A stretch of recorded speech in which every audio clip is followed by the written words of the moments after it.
इसको कहीं देखा है।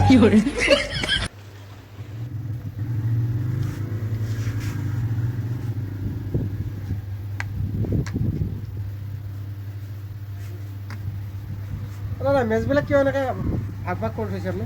এইখন মোৰ দোকান। মই এটা মেচৰ পৰা 5টা বনাইছোঁ।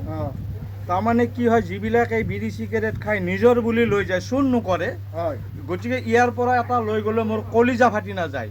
গতিকে সেইকাৰণে মই কমাই কমাই কাটি থৈ দিছোঁ, যোনে নিয়ে নিয়ক। তাৰ কাৰণে মই ভাগ ভাগ কৰি দিছোঁ। তাৰমানে মেচ নিব পাহৰিলেও কথা নাই। এটা যদি কোনোবাই নিজৰ বুলি লৈ যায়, মোৰ আৰু ক্ষতি নাই। খুব বেছি কিমান পাব? 8-10 ডাল কাটি পাব। কিমান দিননো খাব? গতিকে সেইকাৰণে মই ভগাই ভগাই থৈ ইয়াতে দোকানৰ সন্মুখত সজাই থৈ দিওঁ।